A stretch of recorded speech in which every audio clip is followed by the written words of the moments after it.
Trouble losing weight? Need more energy? Want to improve your health? You got a fitness or nutrition question? I probably have an answer for you. Yo, it's Yuri. Welcome to the Ask Yuri Show.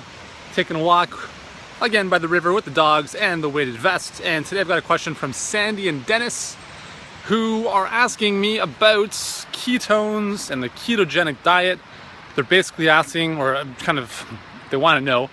They've been following Dave Asprey's bulletproof diets and some other protocols that basically help you burn fat by eliminating carbs to a great degree and putting you in a state of ketosis, which is essentially shifting your body's use of fuel from carbohydrates to ketone bodies. And that's usually achieved by not having a lot of carbs.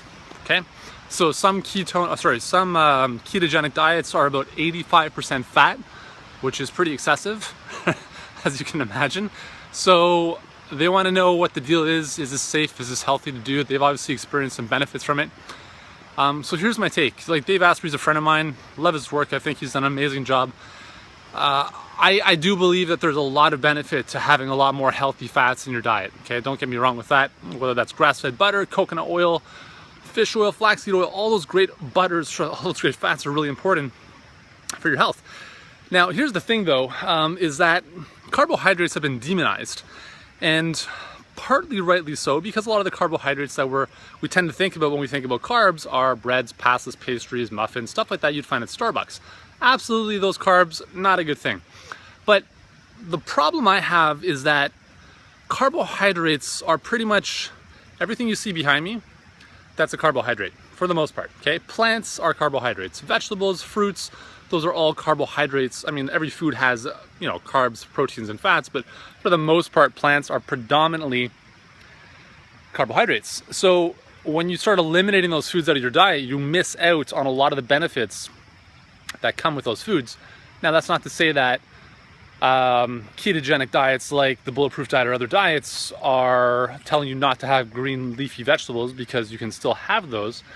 But what I'm saying is, when you start completely removing carbs from your diet, like things, whether it's sweet potatoes or carrots or beets or some of the starchier ones, the problems start to arise, especially if you're a woman, because men and women adapt differently to a low carbohydrate intake.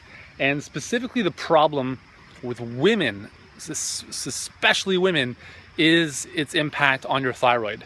Low carbohydrate consumption over just a couple of days can literally shut your thyroid down. And that's a big problem, because as you probably know, your thyroid is right here. It's your master metabolism gland. And if it's not working properly, if its output is slow, you are not going to be burning fat, because it's essentially telling your body, hey, slow down, turn down the volume. We don't need to burn as many calories because we are essentially in a state of stress. And it's now kind of protecting itself into survival mode. So I think carbohydrates are really important. They need to be used strategically at the right times of day. Some days more, some days less, and again, depends on your activity level as well. If you're somebody who's very, very active, you'll probably want to have more carbohydrates in your life. If you're somebody who never works out and never goes for a walk, you don't need as many. If you are 100 pounds overweight, you probably don't need as many carbs as somebody like myself, who's a lot thinner, okay? So Sandy and Dennis, I hope that answers your question.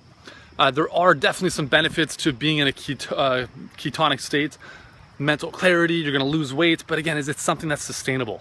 Is it sustainable? And that's the key. That's the thing that I really try to harp and kind of get into your heads, is that if you're doing something that you cannot sustain, what you're essentially doing is a quick cleanse of some kind, right? You wanna be doing things that are gonna be a lifestyle that you can maintain for as long as possible. So I hope that makes sense. If you've got a question, let me know. Use the hashtag AskYuri on Facebook, Instagram, or YouTube. You can also join me on Periscope, where I'm doing daily live hangouts, Q&As, all sorts of behind the scenes cool footage. And if you want to burn fats, check out the new book, The All-Day Fat Burning Diet. It releases in December, but you can pre-order your copy today and get some amazing bonuses when you do so. And the link for that is below this video and probably somewhere on the video. So go check it out now. It's an amazing book. It's really everything I know to be true about fat loss, and a very specific 5-day food cycling protocol that I've taken over 720 people through with amazing success. So check it out. Thank you for joining me. Thanks for the question, and I'll see you in the next episode.